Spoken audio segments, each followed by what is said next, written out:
Bonjour à chacun et chacune, que le Seigneur vous encourage, vous fortifie notamment dans l'endurance, la patience, que le Seigneur vous bénisse richement en cette journée par sa présence et vous accorde d'être lumineux et lumineuse en cette journée. J'aimerais lire avec vous le récit des pèlerins d'Emmaüs. On ne va pas le lire bien entendu complètement. Je vous invite à le faire bien sûr. C'est notre lecture du jour. Ce récit des pèlerins d'Emmaüs est cadré par deux expressions. Luc 24, verset 15. Pendant qu'ils s'entretenaient et discutaient, donc les deux disciples entre eux, Jésus s'approcha et fit route avec eux, mais leurs yeux étaient empêchés de le reconnaître. Le verset 30. Pendant qu'ils étaient à table avec eux, il prit le pain, dit la bénédiction, puis il le rompit et le leur donna. Alors leurs yeux s'ouvrirent et ils le reconnurent, mais il disparut de devant eux. Luc utilise ici deux expressions dans lesquelles l'homme n'est pas acteur. Les deux verbes sont à la voix passive.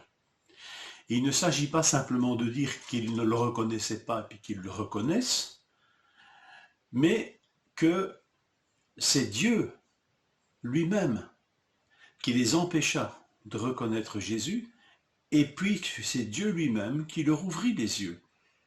C'est ainsi que dans la traduction de Darby, on trouve « alors leurs yeux s'ouvrirent et ils le reconnurent », on trouve « alors leurs yeux furent ouverts ». Et entre ces deux expressions, leurs yeux étaient empêchés de le reconnaître et leurs yeux furent ouverts, alors se déroule tout le récit de ces deux disciples d'Emmaüs. Et finalement, les deux disciples vont résumer au verset 32 leur expérience de ce récit, de cette rencontre avec Jésus. Verset 32, ils dirent entre eux, « Notre cœur ne brûlait-il pas au-dedans de nous lorsqu'il nous parlait par le chemin et lorsqu'il nous ouvrait les Écritures ?» Oui, vous entendez bien, l'expression littérale est « lorsqu'il nous ouvrait les Écritures ». C'est traduit très souvent dans nos traductions par « lorsqu'il nous expliquait les Écritures ».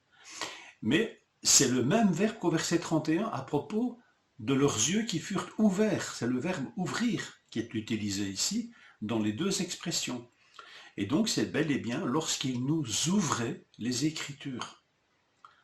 C'est pas une faute de langage. Il y a du sens à cela. Pour reconnaître vraiment Jésus ressuscité, Dieu a voulu ouvrir les Écritures avant d'ouvrir les yeux. C'est une belle leçon, ça. Dieu a voulu ouvrir les Écritures avant d'ouvrir les yeux.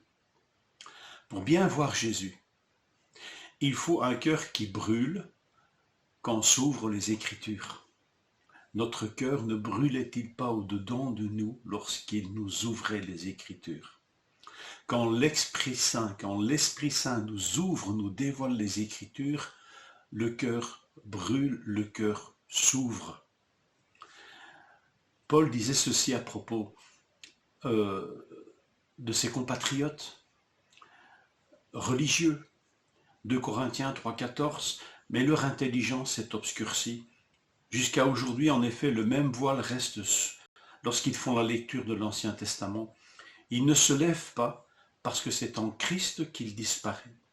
Jusqu'à aujourd'hui, quand les écrits de Moïse sont lus, un voile recouvre leur cœur. Mais lorsque quelqu'un se convertit au Seigneur, le voile est enlevé.